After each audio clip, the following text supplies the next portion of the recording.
Officiorum Acemunerum sobre prohibición y censura de libros. Sanctissimi Domini Nostri. Leonis. Divina Providentia. Papae 13. Leo Episcopus. Serva servorum Dei. Ad perpetuam rei memoriam. Entre los oficios y deberes que deben observarse con la máxima diligencia y religiosidad en esta sede apostólica, el fundamento y el compendio de todos los demás es observar asiduamente y trabajar con todas nuestras fuerzas, para que la integridad de la fe y las costumbres cristianas no sufra ningún daño.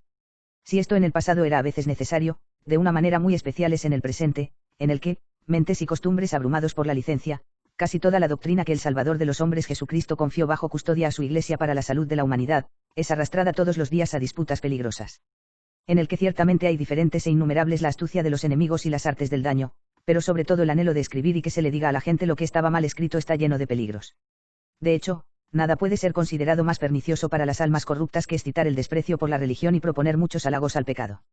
Para lo cual la Iglesia, vindice y guardián de la seguridad de la fe y de las costumbres, preocupado tan mal, pronto entendió que era necesario un remedio contra esta plaga. Así que se aseguró de que los hombres, hasta donde pudo, estuvieran tan lejos como un mal veneno de leer libros malos. Desde tiempos apostólicos vimos en este manifiesto el ardiente celo de San Pablo, y los siglos siguientes admiramos la vigilancia de los santos padres, las órdenes de los obispos y los decretos de los concilios. Principalmente entonces los antiguos escritos atestiguan con cuánto cuidado y diligencia se comprometieron los romanos pontífices para que los escritos de los herejes no serpentearan impunemente al daño público. La antigüedad nos proporciona ejemplos copiosos. Anastasio condenó severamente los escritos más perniciosos de Origen, Inocentes y los de Peagio, León el Grande todas las obras de los manqueos. En este sentido también se conocen las cartas decretadas en los libros para ser admitidas y rechazadas dadas apropiadamente por el Papa Gelasio. Del mismo modo, a lo largo de los siglos la sede apostólica proscribió los libros pestilenciales de los monotélites, Abelard, Marsilias Patavinus, Wycliffe y Hus. En el siglo X, después de la invención del arte de la impresión, no solo se acostó con los escritos dañinos que habían salido a la luz, sino que se encargó de que tales obras ya no se publicaran.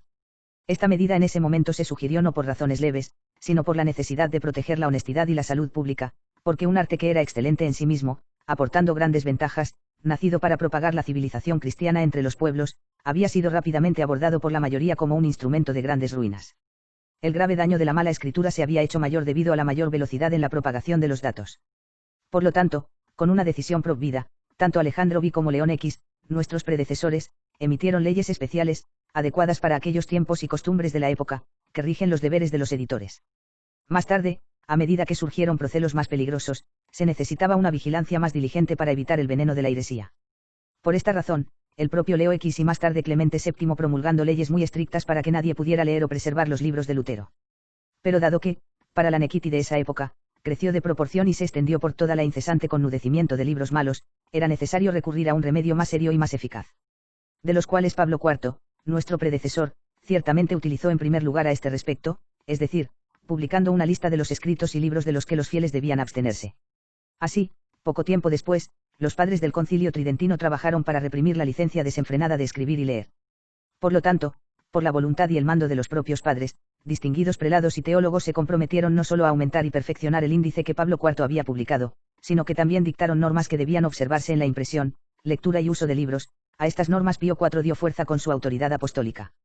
La misma razón de la salud pública, que había dado lugar a las reglas tridentinas, ya que las edades pasadas impusieron algunas variaciones. Por lo tanto, los romanos pontífices, y especialmente Clemente VIII, Alejandro VII, Benedicto XIV, conocedores de los tiempos y respetuosos de la prudencia, decretaron muchas cosas que valían la pena aclarar y adaptar las reglas a los nuevos tiempos. Esto demuestra claramente que la particular solicitud de los romanos pontífices se dedicaba constantemente a mantener alejada de la sociedad civil de los hombres los errores de opiniones y la corrupción de las costumbres, esta doble ruina de las ciudades que suele ser causada y difundida por los malos libros. Y el resultado coronó la obra hasta que en la administración de los asuntos públicos la ley eterna guiaba a los gobernantes, y la autoridad civil permanecía de acuerdo con la autoridad eclesiástica. Nadie no está al tanto de lo que pasó después. De hecho, con el tiempo, a medida que las condiciones de las cosas y de los hombres cambiaban gradualmente, la Iglesia, en su costumbre, hizo prudentemente lo que, dados los tiempos, parecía más conveniente y útil para la salud de los hombres. Varias prescripciones de las reglas del índice que parecían obsoletas en comparación con la oportunidad original, ella misma derogó por decreto o se fue benignamente y sabiamente que, para el traje y el uso introducidos aquí y allá, entraron en la deutuidad. Recientemente, en una carta a los arzobispos y obispos de los estados pontífices, Pío IX ateminó en gran medida la regla X. Además, poco antes del Gran Concilio Vaticano, dio la tarea de aprender figuras competentes para preparar el asunto, que revisaron y examinaron todas las reglas del índice y dieron su opinión sobre qué hacer. Estaban de acuerdo en lo que había que cambiar. Lo mismo juzgó abiertamente y requirió que muchos padres del concilio se debían a muchos padres. Todavía hay cartas de los obispos de Francia, que creían que era necesario y que debían hacerse sin demora, que esas reglas y todo el índice en general se reformaron de acuerdo con las necesidades de la era actual y se hacían más fáciles de observar. Al mismo tiempo, los obispos de Alemania expresaron la misma sentencia, que exigían claramente que las reglas del índice estaban sujetos a una nueva revisión y redacción. Muchos obispos de Italia y otras regiones se hicieron eco de ellos. Ciertamente, sus preguntas, teniendo en cuenta los tiempos, las instituciones civiles y las costumbres de los pueblos, son correctas y apropiadas para la caridad materna de la Santa Iglesia. De hecho, en un progreso tan rápido de los ingenieros no hay un campo de la ciencia que no se viaje desenfrenadamente por las letras, de ahí el coluvión diario de libros pestilentissimi. Y, lo que es peor, no solo las leyes públicas están conspirando tan mal, sino que otorgan la licencia más amplia. Por lo tanto, por un lado, las mentes de muchos son dudosas acerca de la religión, por otro lado hay una abundancia impune de lecturas de todo tipo. Por lo tanto, consideramos apropiado hacer dos cosas para remediar estos problemas, de las que todo el mundo puede derivar una regla cierta y clara para poder regular este asunto. Es decir, hacer una revisión diligente del índice del libro, la lectura de la cual se vuelve a intentar, y ahora, haciendo el trabajo, dárselo a las impresiones tan revisadas. También hemos vuelto nuestra atención a las propias reglas y, sin perjuicio de su naturaleza, las hicimos algo más suaves, de modo que, para aquellos que no tienen un mal alma, no es algo serio y difícil observar sus prescripciones. En esto no solo seguimos los ejemplos de nuestros antecesores, sino que seguimos el celo materno de la Iglesia, que no desea nada más que ser benigno, ella provee y siempre proporciona la curación de sus hijos con tal amor y solicitud que lamentablemente compadece de sus debilidades. Por lo tanto, con una deliberación madura, previa consulta a los cardenales de la Santa Iglesia Romana dedicados a la Sagrada Congregación del Índice, hemos decidido publicar los decretos generales que siguen, y que forman una cosa con este toro. Para ellos la misma Congregación Sagrada de ahora en adelante solo se inspiró, y los católicos de todo el mundo obedecen religiosamente. Solo queremos que estos decretos tengan fuerza de ley, y que sigan derogando las reglas de orden publicadas del Sacrosanto Consejo de Trento, las observaciones, la educación, los decretos, las advertencias y cualquier otro decreto instituido por nuestros predecesores en relación con este asunto, con la excepción de la Constitución de Benedicto XIV Sollicita et Provida que, como estaba hasta ahora en vigor, pretendemos que sea plenamente en el futuro. Decretos generales sobre la prohibición y la censura de los libros. Título. Y sobre la prohibición de los libros. Capítulo primero. Sobre los libros prohibidos de los apóstatas, herejes, estigmáticas y otros escritores. 1. Todos los libros condenados por los sumo pontífices o consejos ecuménicos, antes del año 1600, siguen estando prohibidos de la misma manera, excepto los permitidos por estos decretos generales. 2. Los libros de apóstatas, herejes, cismos y cualquier escritor que abofetee en hereje o cisma, o que tiendan a socavar de cualquier manera los fundamentos mismos de la religión, están absolutamente prohibidos. 3. Los libros de acatólicos que traten con las antiguas profesas de religión estarán prohibidos, a menos que encuentre que contienen algo contrario a la fe católica. 4. Los libros de los mismos autores, que no tratan a propósito de la religión, sino que solo ocasionalmente tocan las verdades de la fe, por el derecho eclesiástico no están prohibidos, a menos que estén prohibidos por decreto especial. Capítulo segundo. Ediciones del texto original y versiones de la Sagrada Escritura en lenguas no vulgares. 5. Las ediciones del texto original y de las antiguas versiones católicas de la Sagrada Escritura, incluidas las de la Iglesia Oriental, publicadas por cualquiera católica, aunque aparezcan fiel y plenamente reproducidas, solo se permiten a aquellos que esperan estudios teológicos o bíblicos, siempre que, sin embargo, los dogmas de la fe católica no se tengan en cuenta en el prolegenium o en las notas. 6. De la misma manera y en las mismas condiciones, se permiten otras versiones de la Biblia en latín u otra lengua no vulgar, publicada por los acatolianos. Capítulo 3. Versiones vulgares de la Sagrada Escritura. 7. Puesto que la experiencia enseña que si la Santa Biblia se permite indiscriminadamente en el lenguaje vulgar que resulta, debido a la imprudencia de los hombres, más daño que utilidad, en consecuencia, todas las versiones en lenguaje vulgar, también publicadas por el pueblo católico, están absolutamente prohibidas, a menos que sean aprobadas por la Santa Sede, o publicadas bajo la supervisión de obispos con notas tomadas de los santos padres de la Iglesia y escritores católicos eruditos. 8. Todas las versiones de los libros sagrados están prohibidas en cualquier lenguaje vulgar hecho por los acatolianos, cualesquiera que sean, y principalmente las divulgadas por las sociedades bíblicas repetidamente condenadas por los romanos pontífices, porque en ellas las leyes sagradas de la Iglesia en torno a la publicación de los libros sagrados son completamente descuidadas. Sin embargo, tales versiones están permitidas a aquellos que esperan estudios teológicos o bíblicos, pero observando lo establecido anteriormente, N5. Capítulo 4. Libros obscenos. 9. Los libros que tratan, narran o enseñan a propósito lascivias, es decir, cosas obscenas, están absolutamente prohibidos, ya que no solo es necesario preservar la fe, sino también las costumbres, que fácilmente se corrompen leyendo tales libros. 10. Los libros de autores, tanto antiguos como modernos, que llaman clásicos, si están infectados con esta misma mancha de turpitud, están permitidos, debido a la elegancia o propiedad del idioma, solo a aquellos que lo necesitan debido a su oficio o magisterio. Sin embargo, sin razón pueden entregarse o explicarse a los niños o jóvenes, si no están con cuidado diligente de purgato. Capítulo V. De algunos libros de tema especial. 11. Libros en los que se condenan el mal de Dios o de la Santísima Virgen María o de los santos o de la Iglesia Católica y su adoración, o de los sacramentos, o de la sede apostólica. La misma prohibición está infravalorizada por aquellas obras, en las que el concepto de la inspiración de la Sagrada Escritura se pervierte y su extensión es demasiado estrecha.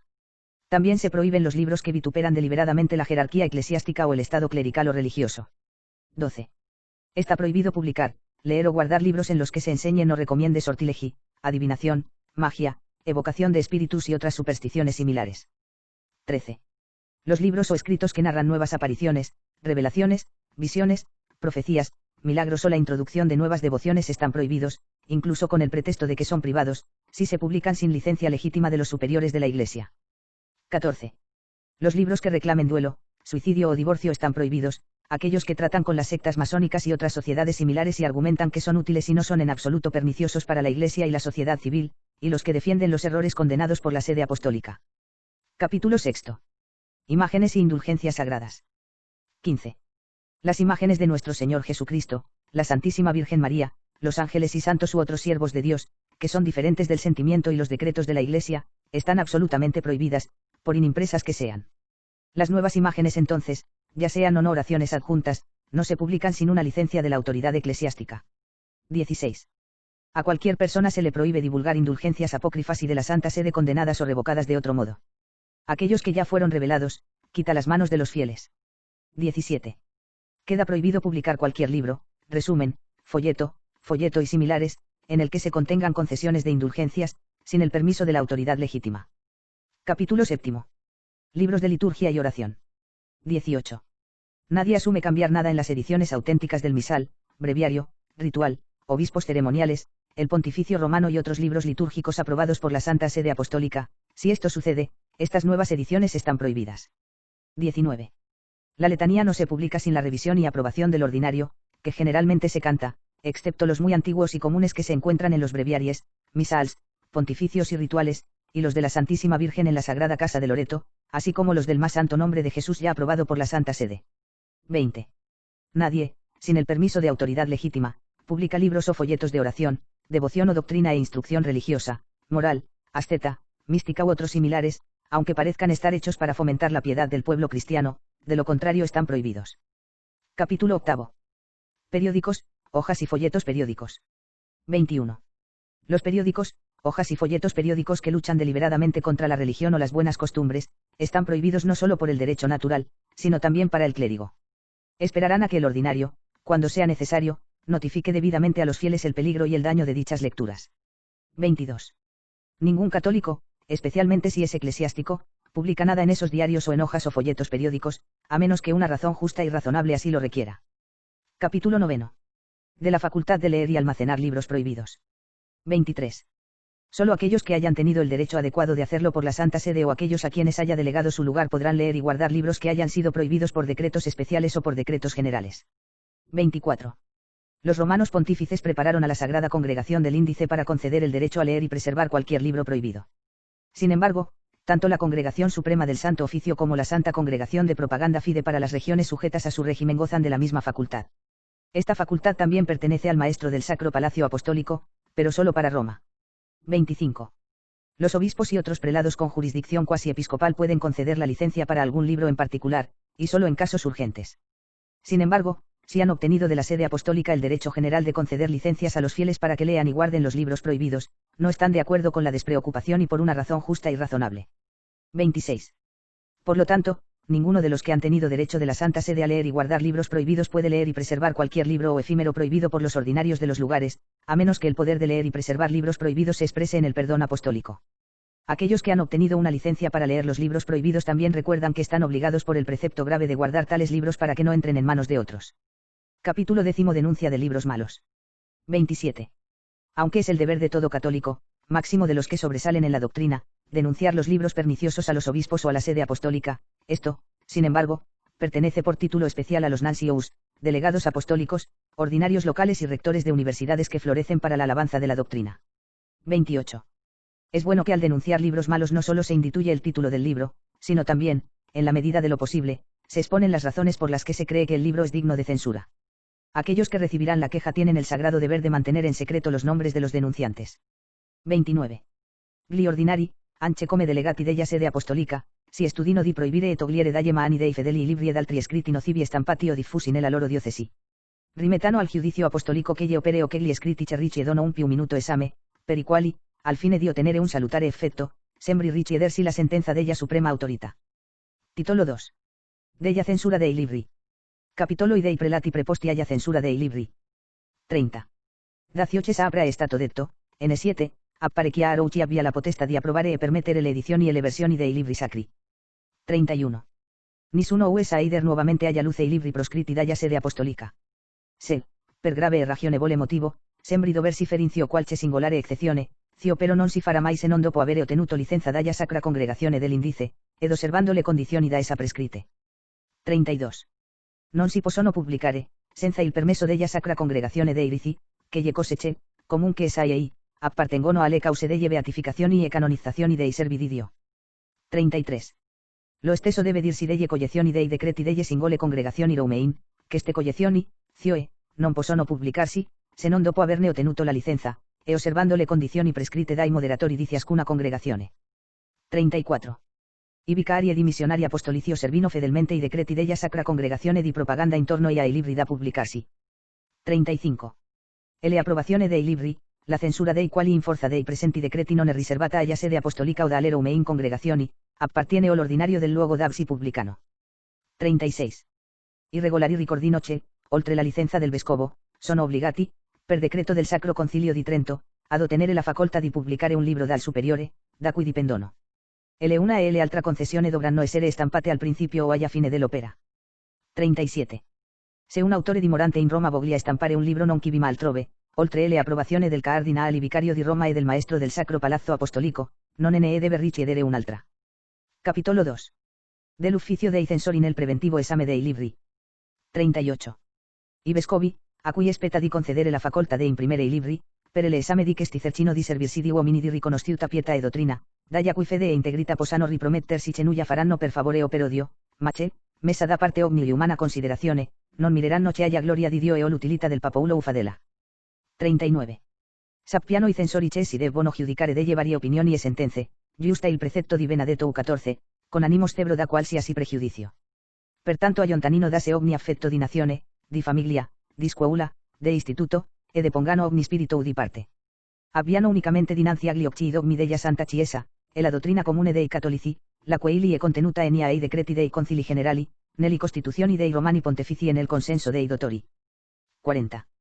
Compiuto l'esame, se niente sembri ostare alla pubblicazione del libro, e le ordinario conceda o l'autore, per iscritto e affatto gratuitamente, la licenza di pubblicarlo, tale licenza dovrà essere stampata al principio o dalla fine del libro. Capitolo 3. Dei libri da sottoporre alla preventiva censura. 41.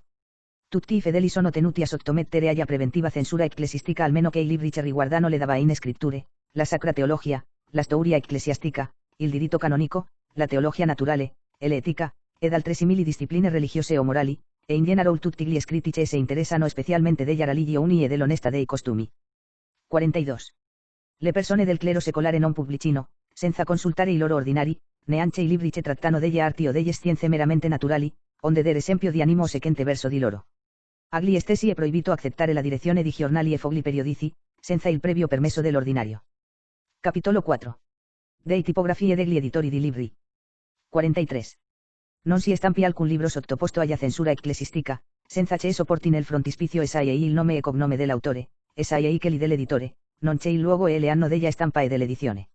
Se in qualche caso, per giusti motivi, sembri opportuno doversi tacere il nome dell'autore, SAEI in facoltà dell'ordinario il permetterlo. 44. Sappiano i tipografi e gli editori che le nuove edizioni di un'opera già approvata richiedono una nuova approvazione, e che l'approvazione data o l'opera originale non basta per le versioni in otra lingua. 45. Los libros condenados por la sede apostólica están prohibidos en todas partes, y en cualquier modismo que traduzcan. 46. Los vendedores de libros, como máximo los que se regodean en nombre de los católicos, no venden, prestan ni guardan libros que traten cosas obscenas a propósito, los otros libros prohibidos no los venden, hasta después de obtener la licencia de la Sagrada Congregación del Índice impetaba a través del ordinario, y solo a aquellos que creen prudentemente que están en posesión del derecho a comprarlos. Capítulo V. Sanciones contra los infractores de decretos generales. 47. Todos y los individuos que leen a sabiendas, sin autorización de la sede apostólica, los libros de apóstatas y herejes que abogan por la hereje, así como los libros de cualquier autor designado como nominado prohibido con cartas apostólicas, y los que conservan, imprimen y en todo caso defienden los mismos libros, incurren ipso facto en la excomunión reservada al romano pontífice de manera especial. 48. Aquellos que sin la aprobación de la impresión ordinaria o que hayan impreso libros de las Sagradas Escrituras, o anotaciones o comentarios de los mismos, incurran ipso facto en la excomunión no reservada a nadie. 49. Los que transgreden entonces a las disposiciones restantes establecidas por estos decretos generales, de acuerdo con la diferente gravedad de la falta, son seriamente amonestados por el obispo y, si lo considera oportuno, también son castigados con sanciones canónicas. Entonces decretamos que estas cartas y todas las cosas contenidas en ellas, en ningún momento pueden ser acusadas o impugnadas de resurrección o erección, ya sea por vicios de nuestra intención, o por cualquier otro defecto, pero que siempre son válidos y permanecen en vigor, y por todos, de cualquier grado y dignidad, ser, en la corte y fuera de la corte, observados sin violación. También declaramos cualquier ataque que cualquier persona, por cualquier autoridad o pretexto, será capaz de cometer en su detrimento, a pesar de cualquier costumbre contraria, es sin ley y falsa. También queremos copias de este documento, aunque estén impresas, pero firmadas a manos de un notario y llevando el sello de una persona a la que se le otorgó dignidad eclesiástica, para prestar la misma fe, como expresión de nuestra voluntad, como si se mostrara el presente. Así que nadie pueda alterar esta página de nuestra Constitución, ordenando, limitando, derogando, no se oponga imprudentemente a ella. Si alguien presume de hacerlo, sepa que incurrirá en la indignación de Dios Todopoderoso y de los santos apóstoles Pedro y Pablo. Dado en Roma, en San Pedro, en el año de la encarnación del Señor 1897, el 25 de enero, el 10º de nuestro pontificado. Constitutio Apostolica. Officiorum Hacemunerum. De Prohibitione et Censura Librorum.